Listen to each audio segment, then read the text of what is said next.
Hey, this is Kirk Hilliard. And this is Rusty Bird. It's the Kirk and Bird Show, and very blessed to have with us today Brenden Hill.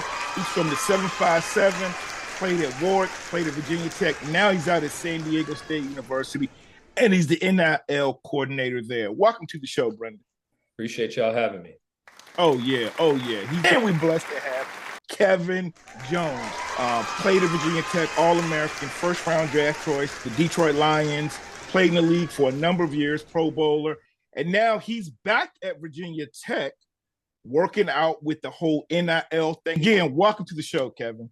Oh, thank you so much for having us. Can you share some of the things, Brenden, can you guys share some of the things that are going on now? Because I've been to the website and I've also seen some cooking shows and some really cool opportunities for athletes to show their personality and their brand. What's some of the variation, Brenden, that Triumph is doing now, and that you maybe see out in San Diego State also? Yeah, I'm gonna let Kevin answer that because he's, he was a critical piece of that platform being, Right.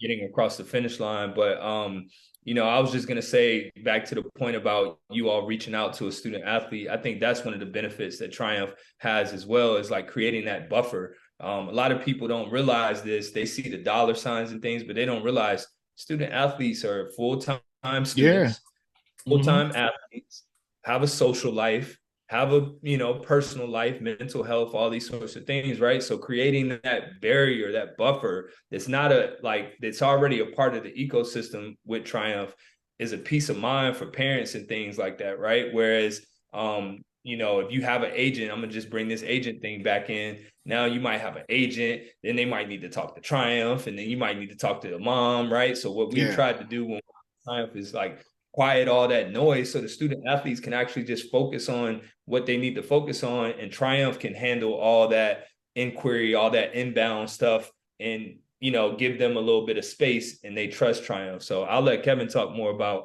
maybe some of the things that they're currently doing, but I think there's value in trusting the collective, at least at Virginia Tech, trusting your marketing agency, which is Triumph at Virginia Tech, instead of introducing maybe other people to the situation that, like Kevin said earlier, can honestly just complicate things a lot more.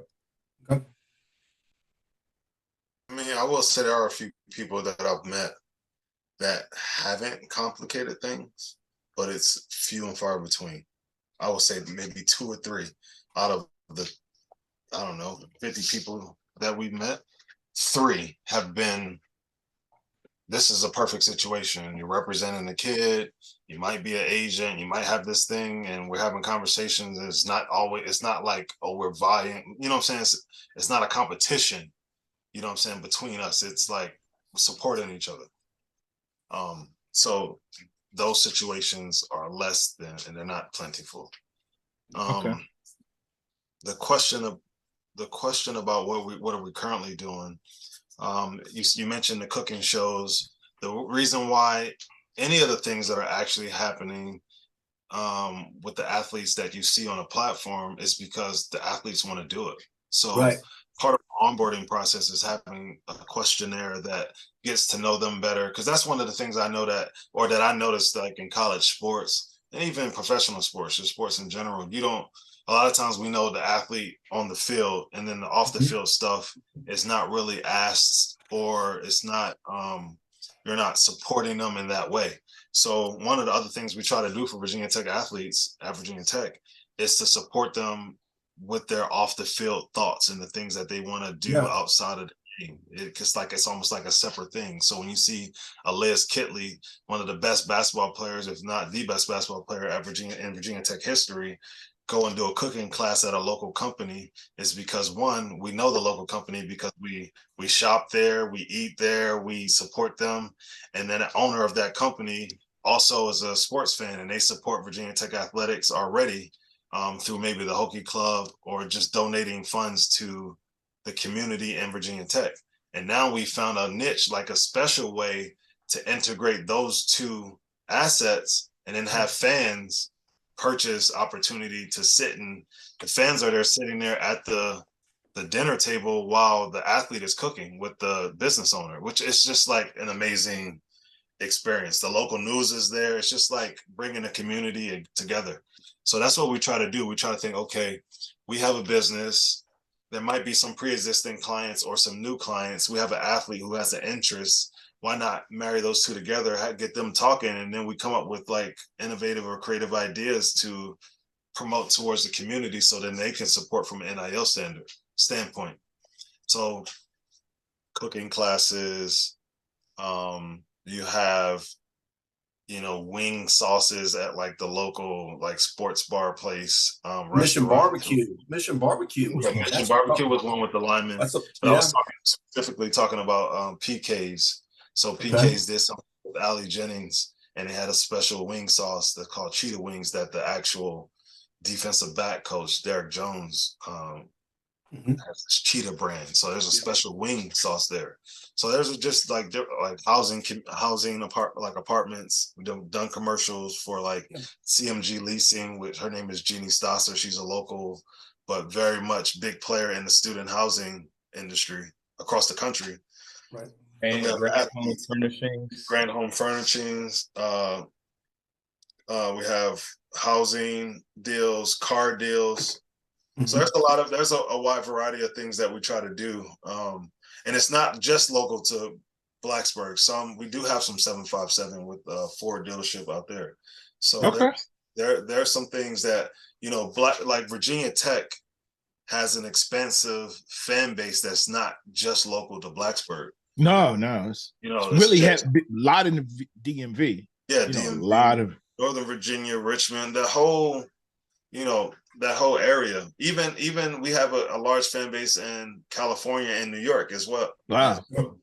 So those are different ways that we try to tap into those different areas, because those people actually support. And the ones that are not supporting is because they don't know how. So part of our job is to show them. Yeah. And what I was going to add to that too is just I deal with this in my current role is like at San Diego State, we have 500,000 living alumni, right? And one in 7 degree holding adults in San Diego got their degree from San Diego State, right? So what the college ecosystem has that people don't talk about a lot because they just talk about the cars and the money and the blah, blah, blah. Right. It's like, there's a huge amount of innovation and ideas and creativity and entrepreneurship, the Apex Entrepreneurship Center at Virginia Tech, right? Like there's so many resources that a college institution has, and it's just an awesome experience for student athletes to be able to connect with that community.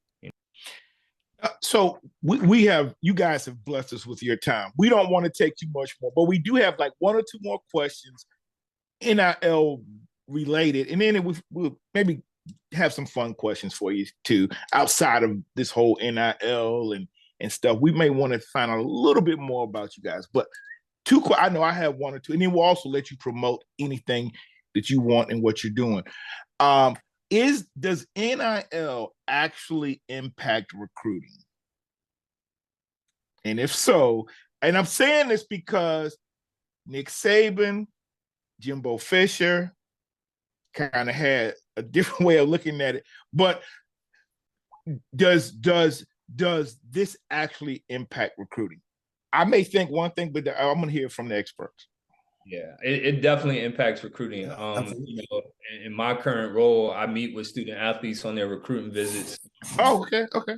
I talk to them about on a normal recruiting visit, maybe 5 years ago, you would go see an academic advisor, you go tour the dining hall, you go tour the dorm rooms, you go tour, the stadium, you go tour the locker room, the training facility, you make your rounds, right?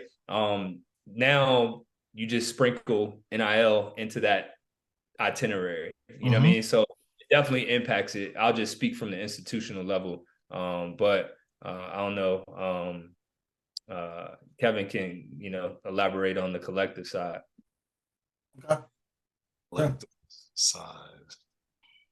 Well, this is one of the things. Kevin, before you answer. Okay, go ahead. B. Hill and I were on the phone earlier because I'm like, I want to do some research and make sure I ask the right questions. But this is how the landscape has changed. When we think guys in our mid-50s. When we think about money flowing into student athletes, we think crooked.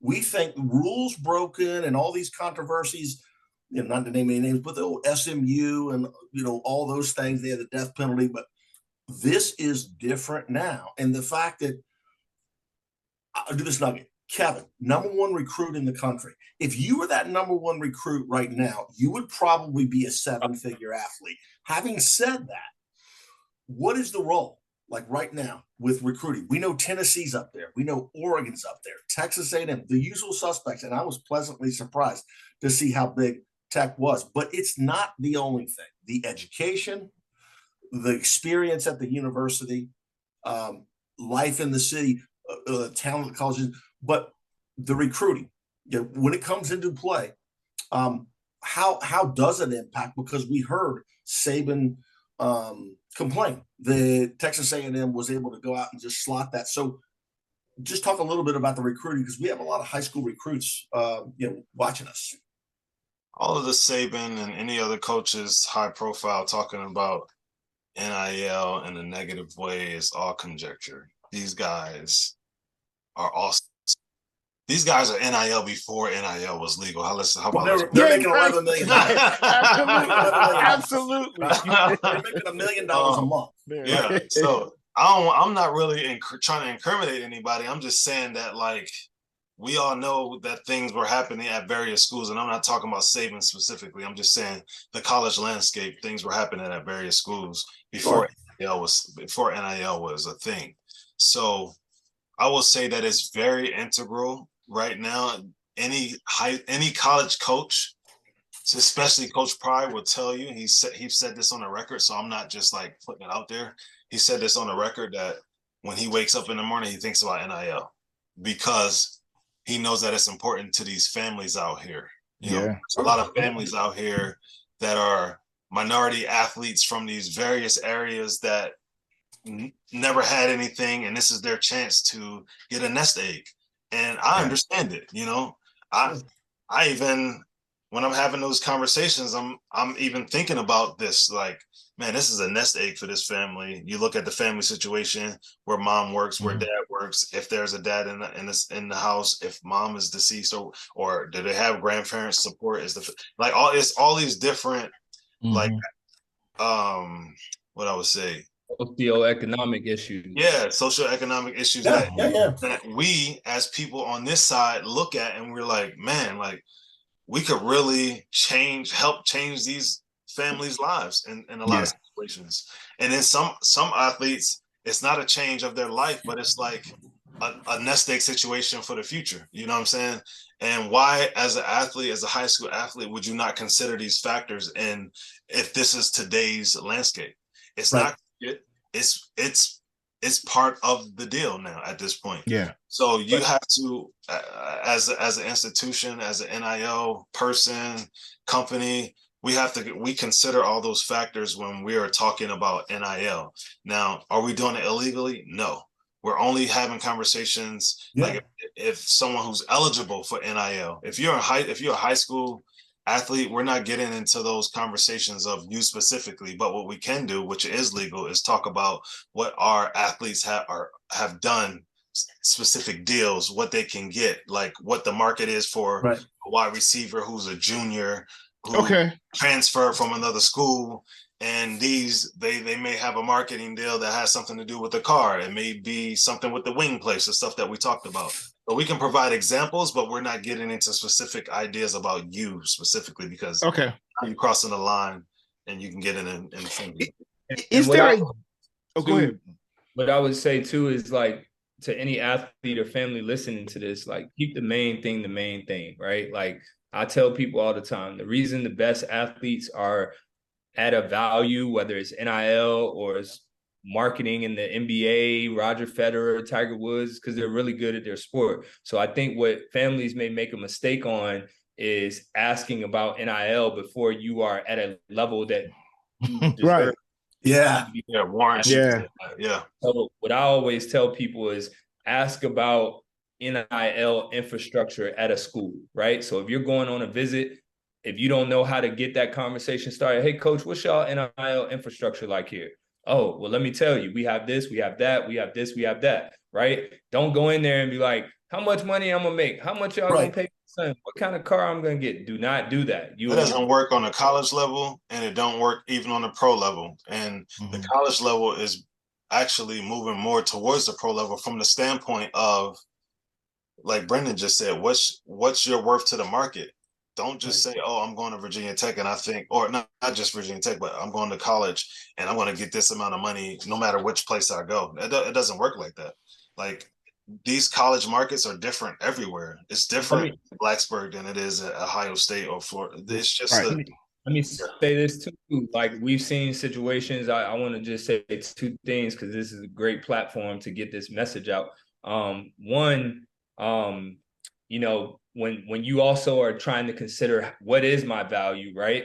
As a family, what I always recommend is think about your expenses and try and see if you can eliminate some monthly expenses, whether that's your cost of living, your cost of transportation, your cost of travel to see your son or daughter play, or if I'm a student athlete, the cost of, you know, getting my family to a game, away game, travel, things like that. Start with like the basics when you're talking about what your value is as it relates to how you might create a value. These companies who think they know your NIL valuation, they don't know your NIL valuation.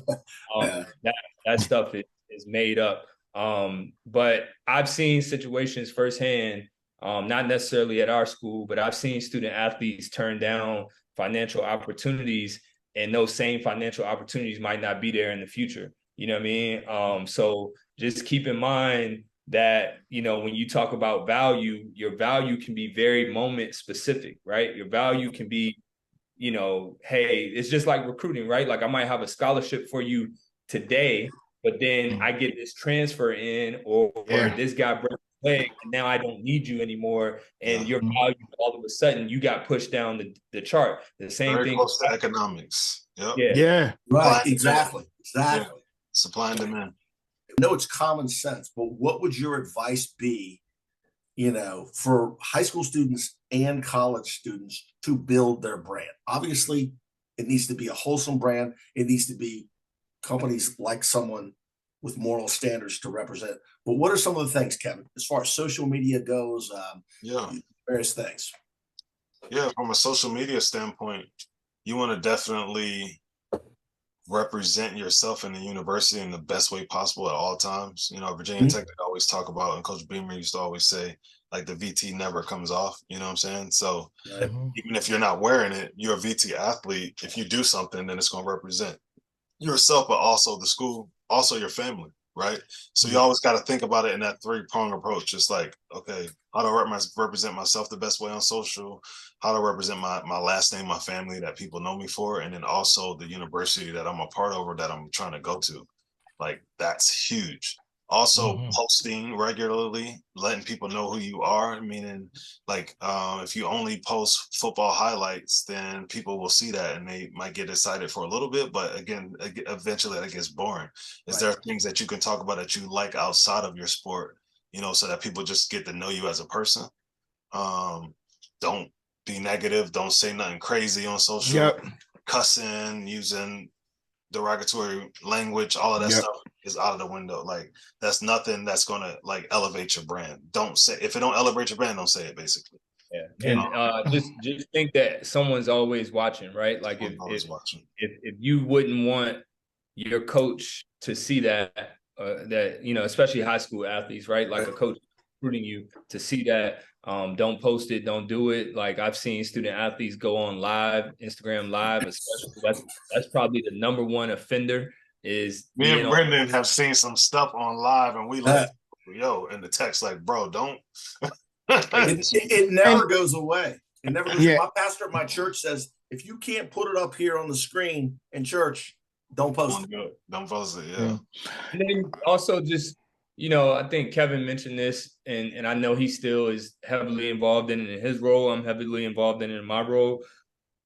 Like, we were in their shoes, right? We were former student athletes. So helping them develop as humans, you know what I mean? Like, as people is important. And we all realize that we fall short. We are not perfect, right? We've all made mistakes, especially being youthful. But I think if we can speed that curve up, like I know Kevin feels that way about his impact with his relationship with the student athletes and their families. It's not transactional. And when we get into what separates Triumph from another collective, or what separates me and my role at San Diego State, is it's not transactional. This is, our way of service. Like prosum is our motto at Virginia Tech, right? That I may serve. Like Aaron Rouse, one of our brothers, is a state senator. Yep.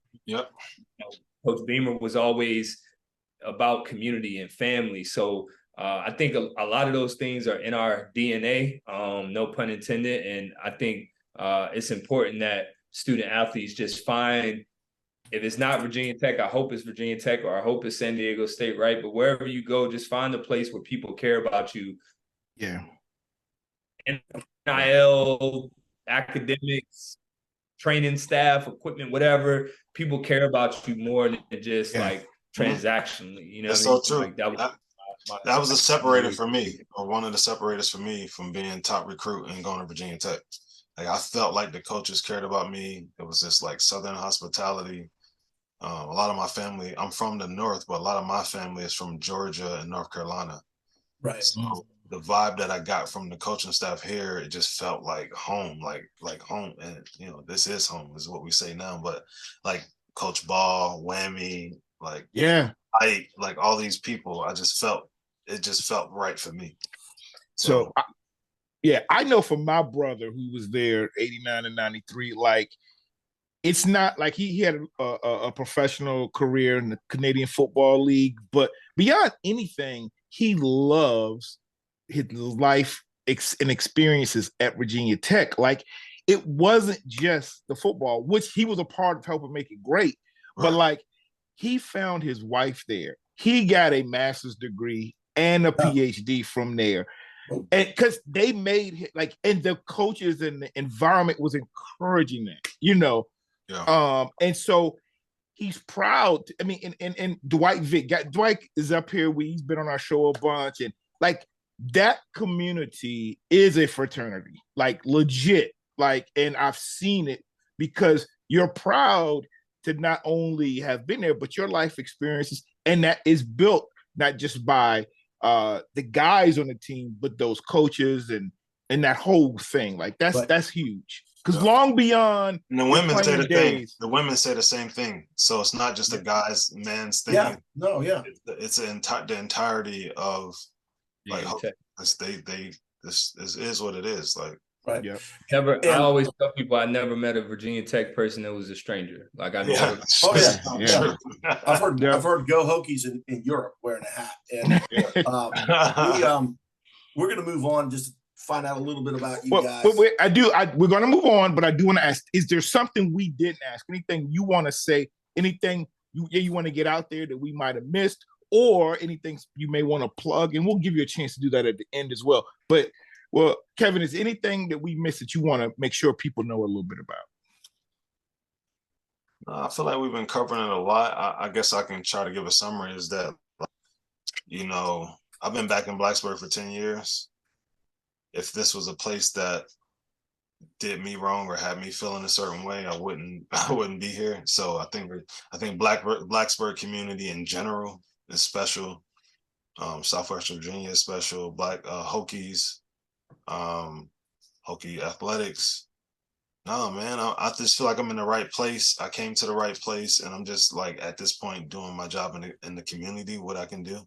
I also have a business that's for profit, that I actually work on. It's an international design firm. It's called Joba Studio, and Triumph is powered by Joba Studio. And that's all I got. I love Blacksburg. What's that website? Jobastudio.com. Yeah, TriumphNIL.com. VT.triumphnil.com. Is that correct? Yeah. But if you type in TriumphNIL.com, it'll come up just in case you forget the VT. Yeah, okay. And there's something there for everybody. There's things for Hokie Nation. There's content there. My social is @Kevin Jones.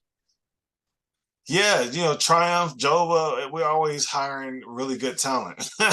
So if you know anybody that's really talented besides yourself, shoot them our way. That's good Absolutely. stuff. Brenden, anything you want to promote or talk about? Man, I just finished my master's degree, so finally closed I up. saw that. I saw it said 2020. I was going to. So, I didn't say it in your introductions, but these brothers, they're not just athletic and just hate to say like they presented themselves well, but they have degrees. So yes, please say that. And then Kevin, if you could let people know a little bit about some of your educational accomplishments as well. Go ahead, Brenden.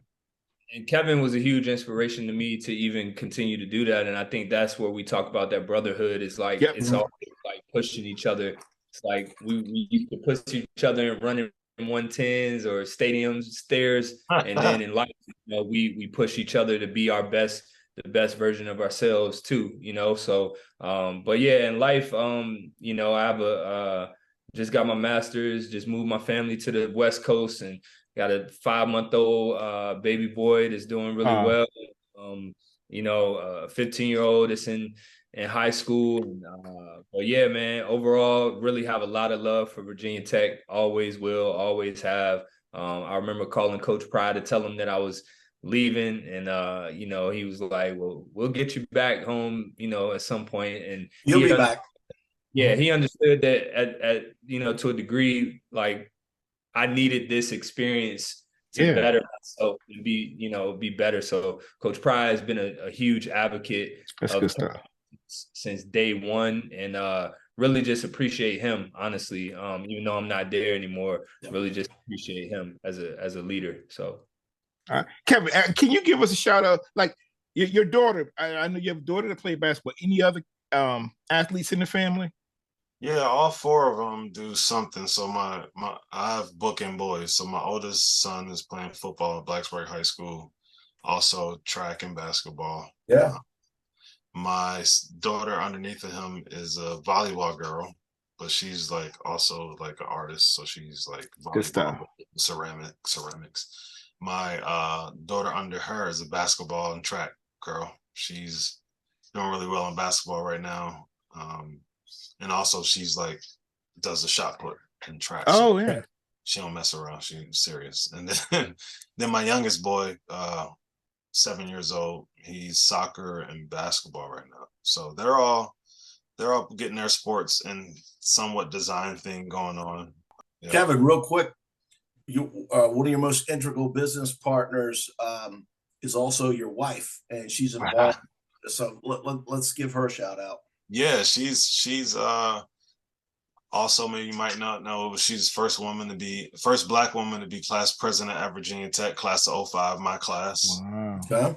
We met here on campus, and she's the COO of Triumph and Joba. Mm-hmm. Okay. Yeah, so she's a Hokie, has a master's degree from Virginia Tech. I'm finishing up my PhD, and Brenden will be following me up, I think. and you know what? But that is again the community. My brother was mentored by William Boatwright. Boatwright was like, "Hey, you know what? Like between trying to play in the CFL, like why don't you come back here, get your master's to be a guidance counselor?" So he did that. Then my brother was like, he had some people at Virginia Tech were like, "Hey man, why don't you go ahead on?" Because he was a high school counselor and coached football in Newport News, and then he was like, "Go ahead and get your PhD." Yeah, did that. Get around the right people, they push you in the right direction. That's what I'm saying. Like, and then my brother did the same thing for Dwight Vick. Like, he was like, "Man, it's something about you. You can speak. I think you're gonna be blessing a lot of people." And Dwight went on to get 2 additional degrees. So, and that was all a part of that family because Dwight didn't play with my brother. They was just in that community. Yeah, I think when I came back, his name was Lorenzo Amani. And he played the back. He played DB at Virginia Tech, and he was working on some type of economic government deal where it was like graduate. And I'm like, and we were just cool, right? So we're having conversations, and then one day I was like, "Yo, I'm gonna get a graduate degree," and that was the master's, and then it wound up like being motivated to go ahead and do the design degree in like architecture, but. Yeah, I love my experience. I wouldn't trade it for anything. And then, I try to pay it forward to, like I said, people like Brenden. We talk about it intimately. It's not like this is not like hocus pocus. This is like, yo, what's Yeah. so Okay. we got plans.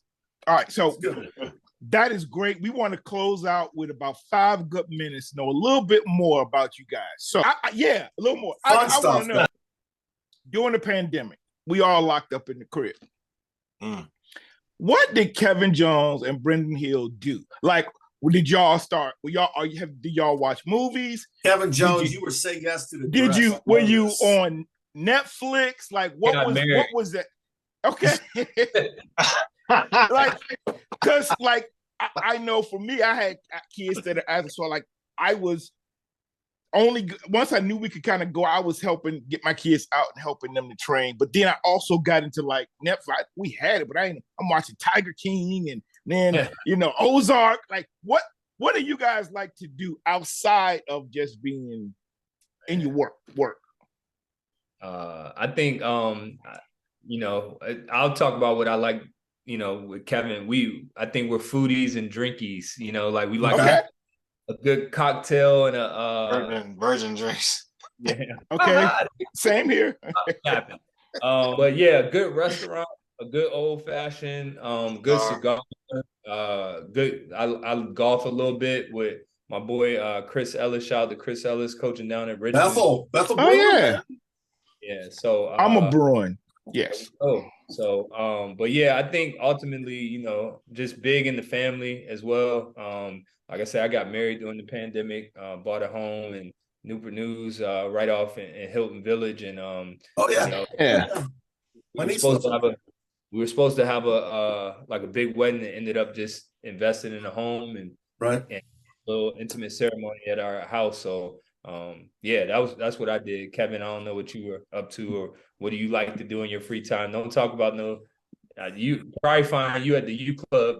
Hold on now, Brenden, you got to fess up on what you're streaming though.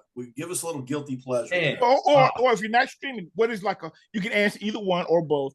What is your favorite all-time movie? And it doesn't have to be a sports movie. Man, well, it happens to be a sports movie. The one that always comes to mind right off the top of my head is He Got Game with Okay. That movie inspired me to go to college. Rick Fox. I'll let you watch it to figure out why, but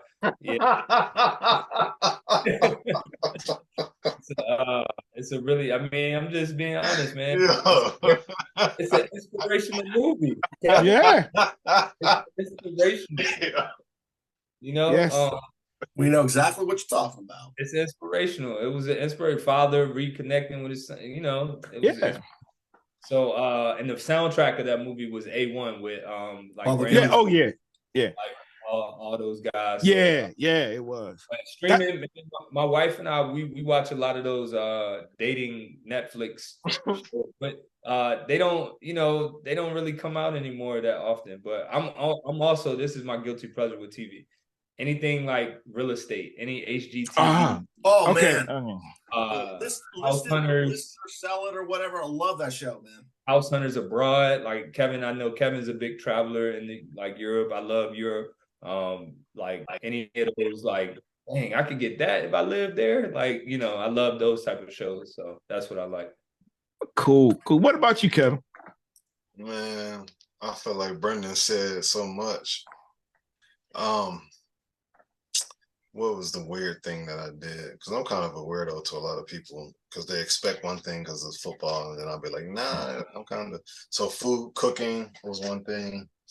I played disc golf. I don't know if you ever know. Yeah, man. I just played it for the first time in Florida. It was awesome. So I used to go in the woods in Southwest Virginia and play disc golf because a lot of people was in the house. And for me to get out and not actually be in public spaces and restaurants and stuff like that, I would go in the woods and play disc golf. So it's basically people who don't know what disc golf is. It's like, it's more of it's a disc. Kind of a frisbee, right? It's kind of a frisbee. I've seen those. Or I got one almost at arm's reach. Yeah.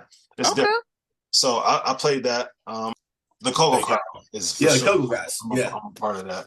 So I played a lot of disc golf on several different courses, and we would get up at 8 in the morning, go to McDonald's, have that breakfast, and then head to the course. So I know that's weird.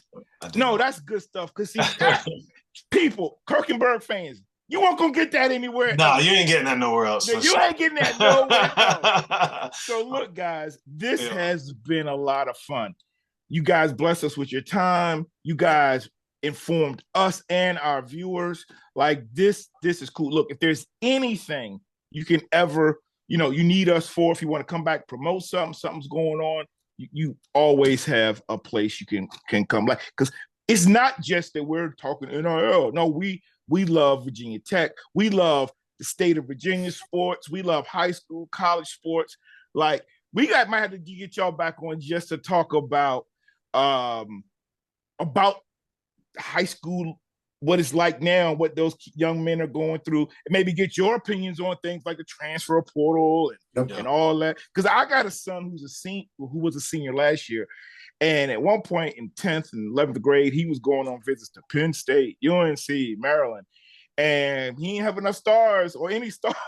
And then it was like, and the coach told him like we're not really getting high school kids anymore, Let me address that really quick too. The thing I want to say about high school recruiting right now that's impacting things is get somewhere and play ball. That's right. It ain't where you want to go, but they still want you, and it's all you got, make the best decision out of what you got, right? Because the top players at Virginia Tech that transferred in who actually had NIL value, right? Norfolk State. Jennings. Yeah. Hold on. Oh yeah, go ahead. Norfolk State, Old Dominion. Oh yeah. North Carolina, Georgia Southern. You know what I mean? So where was Lane at? ETSU? Yeah, Middle Tennessee State, or I think. State, yeah. You know what I mean? So just get somewhere and put stuff on film, and you will have a leg up on those high school kids. So don't feel like if you don't get to where you want to go, you don't get a Power 5 opportunity right away. It's some kids that's in a Power 5 situation that probably wish they was in a G5. I know several of them right now at this today. Son ended up going to a Division III school, newer program, but he played like. It's freshman. He got friends that said D2 schools or other programs, and they're not playing at all. They're miserable, and they already talking about transfer, but they ain't got no tape. Like, he played. He's on all the special teams. He played a lot in different defensive back packages, and brother came home like 20 pounds stronger and heavier. Like, and I said, I know you were a little disappointed coming out of high school, but look at you. Would I want you 8 months ago or you now? Like, you got film, but look at your strength. And that's what those coaches are banking on. Like, I know when it's a kid, I don't know what you're going to do. Coaches want to see coming out of high school. Coaches want to see film that you've done something. Just be honest. And coaches move around nowadays, right? So what happens is you just saw it with the coach at Michigan State. One of his first signees is a kid that followed him from Oregon State. Or when Lincoln Riley left to go to USC, he bringing Caleb with him. It's not just the head coach, it's the assistant coaches that get dispersed. So your coach at that D3 or that D2 might end up being Elijah Brooks was a high school coach not too long ago, right? Like, from Africa. Yeah. So you just never know where people are going to end up. Even me being at San Diego State, it's some kids, and I know Kevin noticed, it's some kids coming to Virginia Tech on visits from San Diego State, right? Or vice versa. You just never know where people are going to end up. So, just get somewhere and get on, man. Don't get caught up in the hype of, the brand right now. Just get some film. Man, thank you once again, y'all. I hope we didn't take too much time, but I know this is informative.